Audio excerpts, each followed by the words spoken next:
Inilah Injil suci menurut Markus. Pada hari itu, waktu hari sudah mulai petang, Yesus berkata kepada mereka, "Marilah kita bertolak ke seberang." Mereka meninggalkan orang banyak itu, lalu bertolak membawa Yesus beserta mereka ke dalam perahu, di mana Yesus telah duduk dan perahu-perahu lain juga menyertai Dia. Lalu mengamuklah taufan yang sangat dahsyat dan ombak menyembur masuk ke dalam perahu, sehingga perahu itu mulai penuh dengan air. Pada waktu itu Yesus sedang tidur di butiran di sebuah tilam. Maka murid-muridnya membangunkan Dia dengan berkata, "Guru, Engkau tidak peduli kalau kita binasa?" Ia pun bangun menghandrik angin itu dan berkata kepada danau itu, "Diam, tenanglah." Lalu angin itu reda dan danau itu menjadi teduh sekali. Lalu Ia berkata kepada mereka, "Mengapa kamu begitu takut? Mengapa kamu tidak percaya?" Mereka menjadi sangat takut dan berkata seorang kepada yang lain, "Siapa gerangan orang ini sehingga angin dan danau pun taat kepadanya?" Demikianlah sabda Tuhan.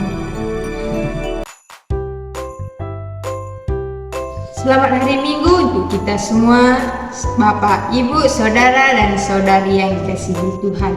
Pada minggu ini kita masuk ke minggu biasa yang ke-12. Hari ini kita memandang Injil yang diambil dari Markus 4 ayat 35 sampai 41 yang isinya begitu bermakna bagi kita, khususnya bagi kita kaum muda. Pada peristiwa ini, Yesus dan murid-muridnya pergi berlayar ke danau, dan di situ datanglah angin yang kencang. Di situ merupakan badai di tengah laut. Dalam kehidupan kita sehari-hari, tentunya kita juga merasakan begitu banyak pergejolakan dan badai-badai yang akan datang ke kehidupan kita.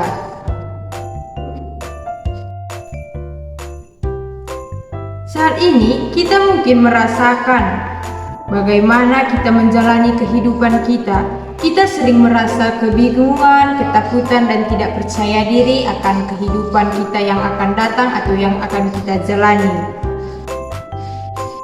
Seperti saat kita mengambil sebuah keputusan, kita merasa tergoncang, kita merasa kesulitan dalam memilih hal itu. Apabila kita memilih hal A, akan terjadi seperti ini. Apabila kita memilih hal yang baik, akan terjadi seperti ini. Disitulah letak kegoncangan yang akan kita hadapi. Sama seperti badai yang menerpa Yesus dan murid-muridnya tadi. Tiba-tiba angin itu datang menyerang mereka. Tetapi di saat itu Yesus begitu tenang dan tidak ada kepanikan untuk mengatasinya. Malahan murid-muridnya yang merasa takut dan cemas. Namun dalam terjadinya angin ribut dan badai, Yesus tetap tertidur. Kita sebagai kaum muda, kita sering merasa bahwasannya dalam masalah itu tidak ada hal untuk memperbaikinya, tidak ada jawaban yang akan kita dapatkan, melainkan kita terus merasa takut. Tetapi dalam hal ini dikatakan bahwasanya dalam menghadapi rintangan atau tantangan, kita tidak perlu merasa takut, tetapi kita harus tetap percaya karena Tuhan selalu bersama kita. Dalam menghadapi rintangan atau tantangan itu, kita tidak perlu merasa takut. Bahwasanya kita harus lebih percaya bahwa Tuhan akan selalu menyertai kita dalam kita menghadapi rintangan atau tantangan yang akan kita hadapi. Contohnya bisa dilihat dari pengalaman saya sendiri, di mana sewaktu tamat SMA, saya ingin memilih masuk biarawati. sedangkan keluarga memilih saya untuk berkuliah. Dalam hal itu, saya menjadi bimbang dan merasa takut. Kenapa? Karena jika saya pergi, keluarga saya pasti merasa sedih. Jika saya tidak pergi, saya sendiri yang akan merasa sedih. Tetapi dengan berjalannya waktu, saya pergi ke biara itu. Saya dijemput oleh sekian suster dan dengan pastor. Pada berjalannya waktu, sewaktu saya di sana, kami diberikan 1 hari untuk menelpon keluarga. Di saat itu, saya menelpon keluarga saya. Di situ mereka merasa senang dan merasa sedih karena saya bisa masuk dan kami sangatlah jauh. Saya berbicara dengan kedua orang tua saya dan dengan tulang saya atau paman saya. Saat itu, kedua orang tua saya bahagia, tetapi paman saya tidak bahagia karena dia sudah merasa kejauhan. Dia berkata, "Pulanglah, aku terkena sakit. Hanya 1 obatnya, yaitu kamu harus pulang." Nah, dalam hal itu, disitulah rasa tidak percaya diri saya timbul. Dan saya merasa takut. Setelah itu, pimpinan biarawati itu mendengar akan hal itu.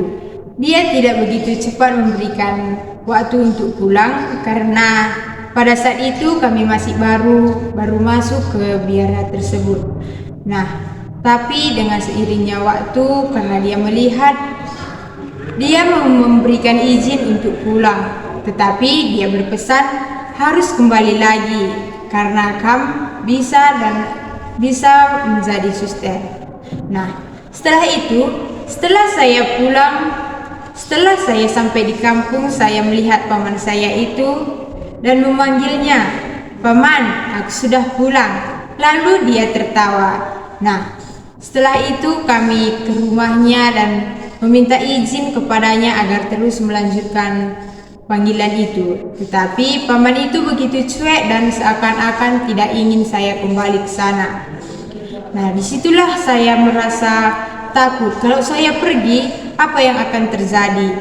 Kalau saya tidak pergi, tentunya saya kecewa karena itu adalah harapan saya. Nah, tetapi dengan hal-hal ini saya menjadi lebih menemukan diri saya. Saya lebih bisa mengambil keputusan walaupun dengan berat hati, tapi saya percaya bahwasanya Tuhan itu memang benar-benar ada dan membantu kita dalam mengambil keputusan. Apapun keputusan yang kita ambil, pastinya Tuhan menyertainya. Maka dari itu, marilah kita semua kawan-kawan OMK jangan lagi pernah merasa ketakutan dalam mengambil keputusan atau tidak percaya akan hal-hal yang kita perbuat. Marilah kita bersama-sama untuk memperkuat kepercayaan kita dan memperkuat iman kita agar kita bisa hidup dengan tenang dan bahagia. Amin.